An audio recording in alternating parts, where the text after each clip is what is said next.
नमस्कार, मेरा नाम डॉक्टर हर्षित गर्ग है और आज हम जानेंगे डायबिटीज़ के बारे में, इसकी डायग्नोसिस और इसकी पहचान कैसे की जाए उसके बारे में। तो अक्सर कई मरीज़ हमारे पास आते हैं ये बोलते हुए कि हमें शुगर की बीमारी है, या हमारे पास रिपोर्ट लेकर आते हैं कि हमारी शुगर बढ़ी हुई आ रही है। तो हमें उस मरीज़ के लिए क्या करना है, या उस मरीज़ को ये जानने के लिए कि उसे शुगर की बीमारी है या नहीं है, इसके लिए उसे किन किन जांचों को अनिवार्य रूप से कराना चाहिए और डॉक्टर की सलाह को किन जगह पर नहीं मानने की गलती नहीं करनी चाहिए। शुगर की बीमारी को जानने के लिए अनिवार्य रूप से बेसिकली 3 टेस्ट हैं जिन 3 टेस्ट का करवाना बहुत ज़रूरी है, और उन तीनों के नेगेटिव आने के आधार पे ही ये माना जाए कि उस मरीज़ को शुगर की बीमारी नहीं है या डायबिटीज़ नहीं है। तो जो भी मरीज़ इस चीज़ के लिए बहुत फ़िक्र में हैं कि उनके शुगर की बीमारी है नहीं है, उनकी फ़ैमिली में काफ़ी लंबे समय से शुगर चलती आ रही है, माता पिता दोनों को शुगर है, नानी नाना जी, दादी दादाजी, चाचा को भी शुगर रही है।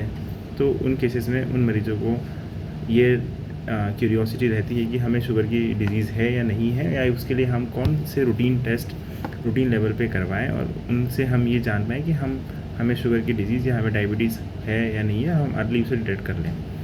3 टेस्ट हैं जिनके लिए हम आज बात करेंगे, तीनों को कराना अनिवार्य है, और तीनों को कराने या तीनों के नेगेटिव आने के बाद ही ये निश्चित किया जाए कि उन्हें डायबिटीज़ नहीं है। पहला है उस व्यक्ति का fasting blood sugar. Fasting blood sugar के कई मायने हैं, लेकिन जो सबसे इम्पॉर्टेंट मायना है यह है कि हमें 8 घंटे तक बिना किसी फूड का, बिना किसी खाने का सेवन करे बिना हमें 8 घंटे बाद शुगर नापनी है। इसके लिए सबसे ईज़ी तरीका है कि हम रात को 10 बजे खाना खा के सोए हैं, और हम सुबह उठ के 7 या 8 बजे के अराउंड सुबह उठने के बाद हम सबसे पहले हमारी बॉडी की फास्टिंग ब्लड शुगर चेक करें। इसमें हमें ध्यान रखना है कि हमें ब्रेकफास्ट नहीं करना है, चाय नहीं पीनी है। आप पानी का थोड़ा सा सेवन कर सकते हैं, पानी पीने के बाद आप इस शुगर को नाप सकते हैं। उसके बाद दूसरा टेस्ट आता है 2 hour post prandial glucose challenge test.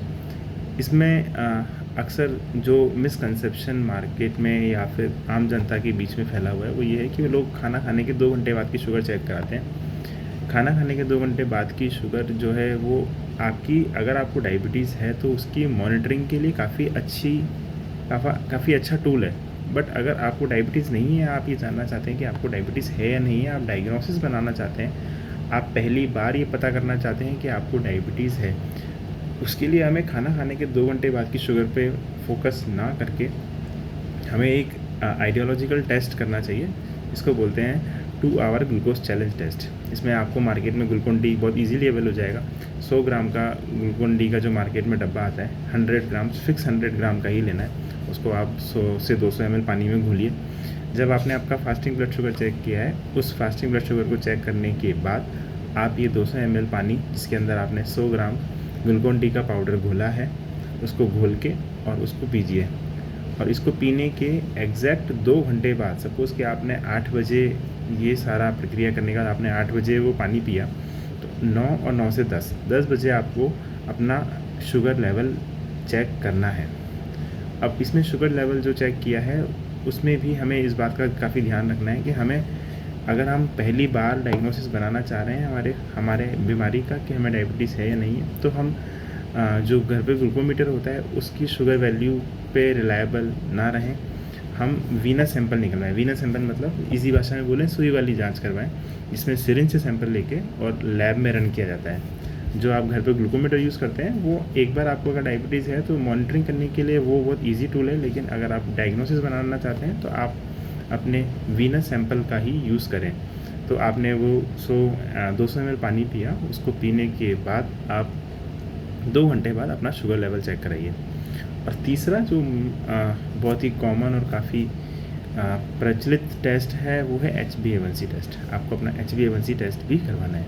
इन तीनों में से किसी भी एक टेस्ट में यदि आपको डायबिटीज़ आती है, आपका ब्लड शुगर लेवल डायबिटीज़ की रेंज में आता है, जैसे कि फास्टिंग ब्लड शुगर आपका मोर देन 126 आता है, after post 2 hour glucose challenge test के बाद अगर आपका शुगर 200 से ज़्यादा आता है, या फिर HbA1c आपका 6.5 से ज़्यादा आता है, तो आप डायबिटिक हैं।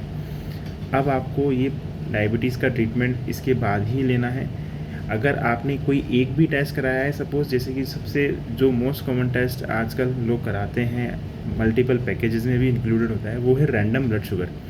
रैंडम ब्लड शुगर यदि आपका नॉर्मल है, या फिर कई लोगों का रैंडम ब्लड शुगर, मेरे पास बहुत सारे पेशेंट्स आते हैं जिनका रैंडम ब्लड शुगर 200 है, या रैंडम ब्लड शुगर 176 है, साहब 140 से ज़्यादा रैंडम ब्लड शुगर आ रहा है। तो हम लोकल काफ़ी जगहों पे वहाँ पे वो लोग अपनी मर्ज़ी से या किसी मेडिकल वाले की कंसल्टेशन से वो लोग मेटफॉर्मिन या डायबिटीज़ की जो मेडिकेशन है उनको शुरू कर देते हैं। लेकिन रैंडम ब्लड शुगर लेवल आपको डायबिटीज़ घोषित करने के लिए बिल्कुल गलत टेस्ट है। रैंडम ब्लड शुगर पे आपको रिलाई नहीं करना है। रैंडम ब्लड शुगर लेवल आपको एक मॉनिटरिंग में हेल्पफुल कर सकता है कि अगर आपको डायबिटीज़ है और आप एकदम से देखना चाहते हैं कि सपोज़ आपको चक्कर आ रहे हैं, आप डायबिटिक हैं पहले से, तो जस्ट उस समय आपने जो शुगर चेक करी उसे बोलते हैं रैंडम ब्लड शुगर, और वो आपका उस समय का स्टेटस बताता है कि हाँ, अगर मुझे चक्कर आ रहे हैं तो उस समय कहीं मेरा शुगर ज़्यादा या बहुत कम तो नहीं है।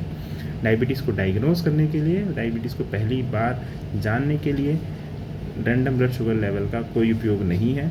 आप इन तीनों टेस्ट को करवाएं। इन तीनों टेस्ट में से जो भी अगर आपका एक भी डायबिटिक रेंज में आता है तो एक फिजिशियन की कंसल्टेशन से आप अपना डायबिटीज़ की मेडिकेशन शुरू करवाएं, और किसी भी लोकल मेडिकल शॉप ओनर या फिर कोई भी जो लोकल प्रैक्टिशनर्स हैं जिनके पास प्रॉपर सर्टिफाइड नहीं है, वो लोग उन लोगों की सलाह को ना मानते हुए रैंडम ब्लड शुगर के बिहाफ पे अपनी डायबिटीज़ की इलाज शुरू ना करवाएं।